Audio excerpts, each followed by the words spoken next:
গোসাইহাটে BJP ছেড়ে তৃণমূলে যোগদান করেছে 10টি পরিবার, এই বিষয়টি নিয়ে কি বলবেন?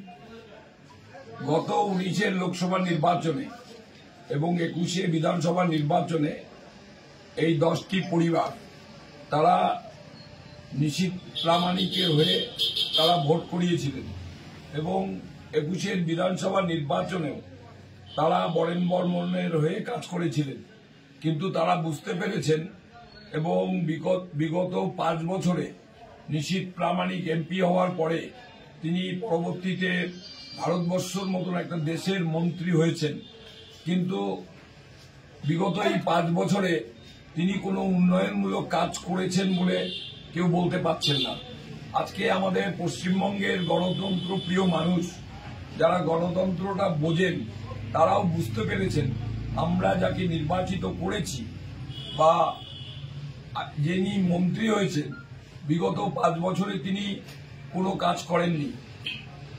তারা আশা করেছিলেন এমপি নির্বাচিত হলে তারা বছরে 5 কোটি টাকা পান, 25 কোটি টাকা তিনি পেয়েছেন এবং একটা মন্ত্রী হলে তার কিছু কাজ করার সুযোগ থাকে বাড়তি।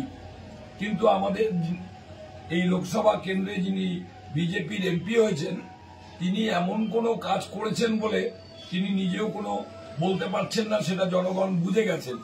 এবং 21-এর বিধানসভা নির্বাচনে তারা এমন একটা ভাব করেছিলেন পশ্চিমবঙ্গের একটা পরিবর্তন আসবে, কিন্তু আমরা দেখলাম 2011, 2016 এবং 2021-এ মমতা ব্যানার্জি আমাদের মাননীয় মুখ্যমন্ত্রী অধিকতম সিট নিয়ে তিনি আবার তৃতীয়বারের জন্য মুখ্যমন্ত্রী হয়েছেন।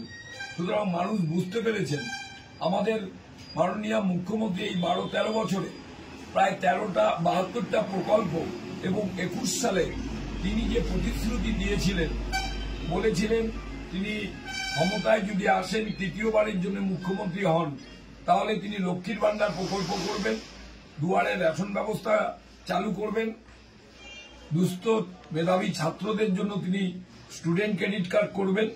মমতা ব্যানার্জি কথা রেখেছেন, 1 মাসের মধ্যে লক্ষ্মীর ভান্ডার প্রকল্প চালু করেছেন।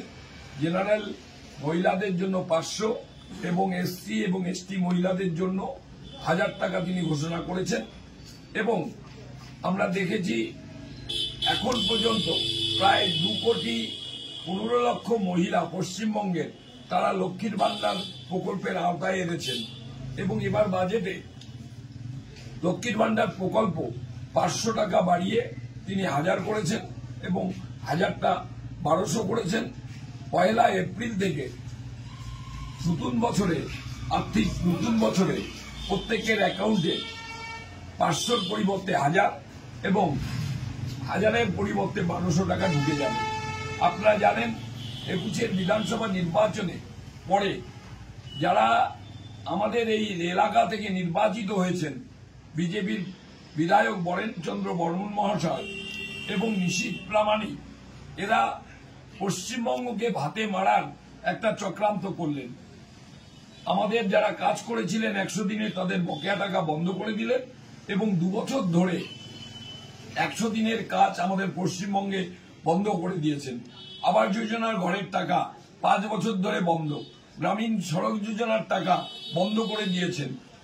যুক্তরাষ্ট্রীয় কাঠামোতে কর ব্যবস্থায় যে আমাদের পাওনা সেই ইনকাম ট্যাক্স জিএসটি থেকে যে প্রাপ্য আদায় পশ্চিমবঙ্গ থেকে উঠিয়ে নিয়ে যাচ্ছেন, কিন্তু আমাদের যে পাওনা টাকা সেটা তারা দিচ্ছেন না। আজকে আমাদের পশ্চিমবঙ্গের গণতন্ত্র প্রিয় মানুষ তারা কিন্তু বুঝতে পেরেছেন আজকে এই বিজেপি সাধারণ মানুষের পেটে লাথি মারার একটা চক্রান্ত করছে।